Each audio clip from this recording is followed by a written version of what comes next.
practice day, Sabot National Championship 2021. This is the Coronado Yacht Club group.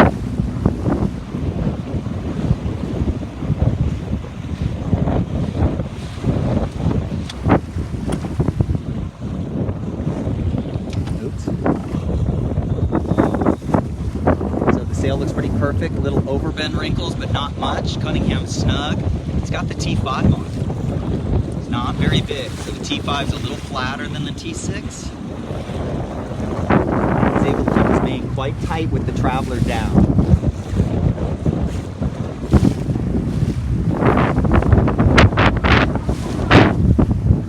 Now this is the T5 also. He needs the Traveler down. Okay. T6 is fuller. She needs to sheet harder and make and more Cunningham just to make it. So this is all good.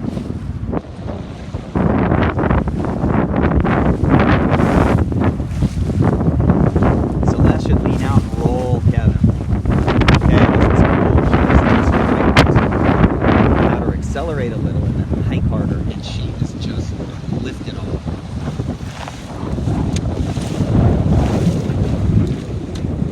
What we want to do now is compare our sail shapes here. The T5 is the sail for the day, that's for sure. The way you tell the difference is the color.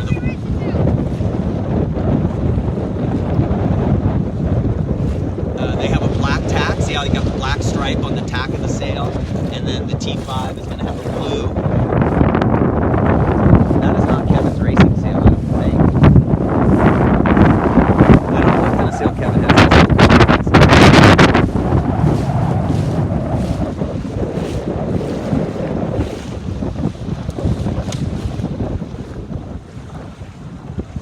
Really proud of Chris. Chris, I'm really proud of you, dude. You're doing great in a breeze right now. We're gonna get faster.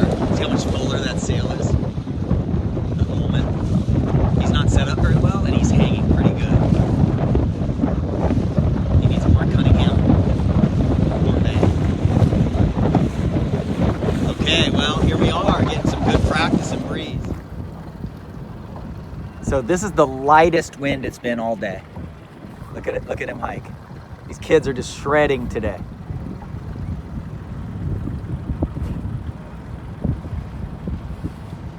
Here's Celeste, shredding. It's been the Jacob and Taylor show in practice though. Taylor and Jacob are just duking it. Here's Zach. Zach has gotten so much faster.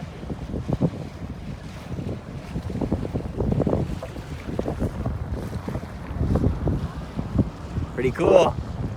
Got another 20 minutes of practice and we head in. Oh, there's Kevin.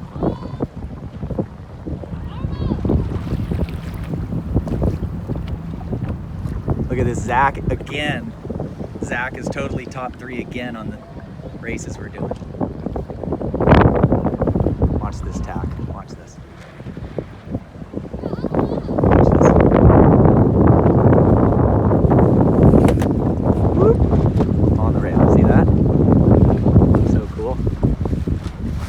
Water. So now we're practicing with BCYC.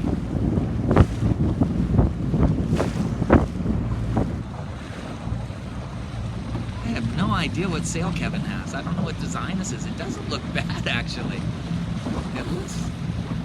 It looks pretty damn good with all that twist. He's just we gotta rake it back a little maybe. And Traveler down looks good. That's what we aspire to right there, guys, on the hiking. Celeste is really going well.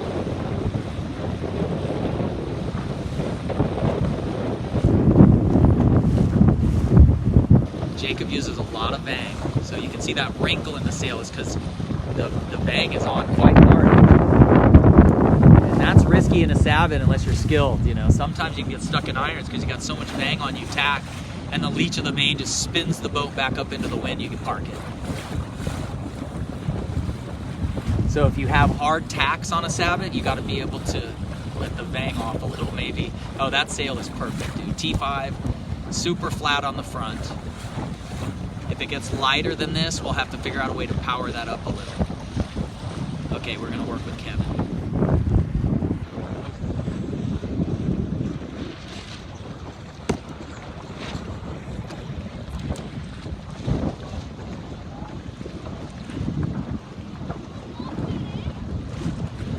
practice for us working out with the BCYC group. It's been really good. Oh yeah, it's gonna get pretty exciting right here.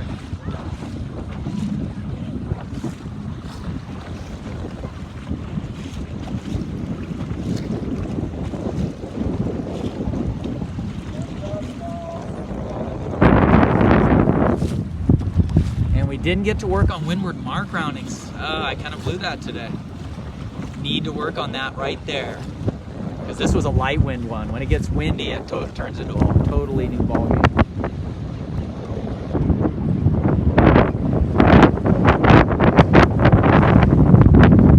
So we got the overbend wrinkles in the front. The outhaul is quite tight. The boom's right at the corner with the traveler loose. Looks like he tried the traveler back on just a little. Here we go. Leading edge of the sail at T5. Leading edge is flat. Her rake is a little further forward. She's really working it.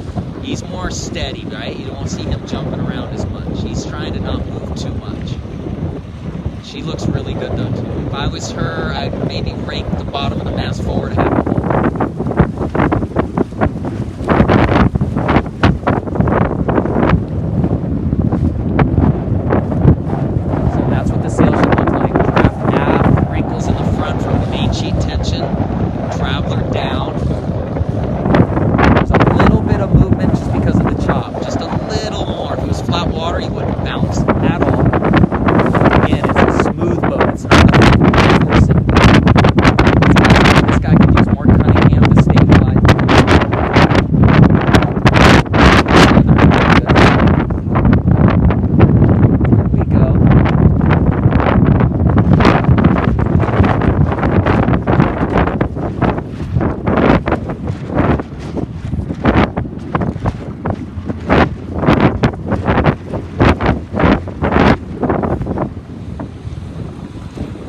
Race 1 on qualifying day, or is today fleet selection day?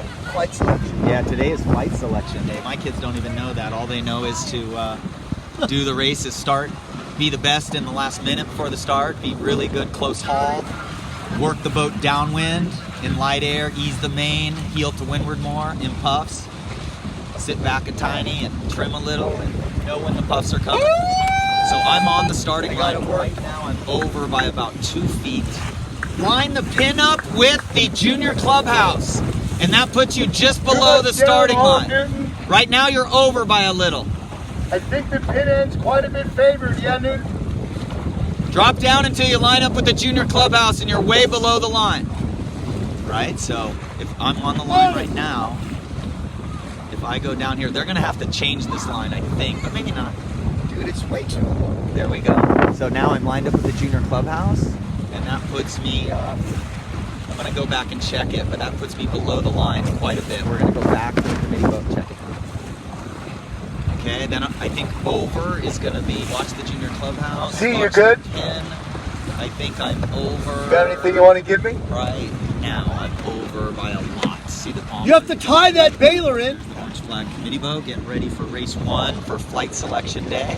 I'm over by 2, 3 boat lengths. I'm drifting down here. It looks like the white 5-mile-an-hour buoy is just, it's hard to say. It looks like the white buoy is over a little, but you can help, the white buoy can help you. Okay, I'm still over. You see the tree, everybody? This is what you'd be doing right now. Okay, you see the tree? And then if I get down below the line and line up with the junior clubhouse, the pin with the junior clubhouse, you're way late. So this is way late right here. See the pin and the junior clubhouse? This is like 4 boat length sailing distance to the line. So remember that. This is what you're doing before long start line races. 9318 looks like he's lifted on board. I think pin's favored by 10 degrees right now. Just guess. We got black and white fleet race 1 for flight selection day. Everybody qualifies, and there's Chris Rose in the middle, 8,900, doing very well. So our goals are to start and fight for it. We're going to sail like we're in first place all the time. Our communications are going to be strong but not mean. We're going to have all of our safety equipment downwind. We're not going to rest downwind. We're going to work the boat. Heel to windward more. This is a good 9-10 knots of wind. We're going to heel to windward more and ease the main and the light spots downwind. Look up, man. Dude, you can't even point to line. Here's look at Wyatt Kelly, pin in. So pin in was favored by a country mile. And anybody that started at this end really made a mistake. I think Wyatt is ahead of 8834 by about 25, 30 boat lengths. Multiply that by 5, and that's how many seconds he's ahead. So again, if you started at the boat, you did not do your homework before the race. You needed to reach up and down the line. You would have seen that.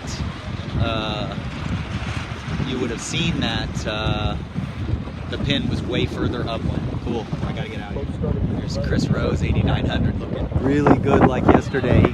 He's looking great. So flight selection means that the top 35 from today will go into the Gold Fleet, and the next 35 will go into Silver Fleet, and the regatta will start over tomorrow, and then the next 35 bronze. The next remaining sailors will go into Iron. 156 total entries. And Chris Rose looks like he is dialed in. Zach looks like he's 9983. The rocket ship, the Gaudio rocket ship, 9983, straight up wind of this red boat, Mark. 9983, that boat is, I had 3 bullets the other day against my class. It's upwind of these 2 red boats. It's 9983. You can't see them right now. Okay. You're going to see them pop out now, maybe. 360. Was one of mine? This was the boat you sold to Owen Schaefer, and then he sold it to Bella Loisel, who What's going on with 8770? won silver 2 years ago, and then this guy just started racing less than a year ago. 8770, something's gonna break. I know. No, look, That's his mast. He's got a windsurfer mast. oh, that's a problem. That's all it is, yeah. His mast is just overbending.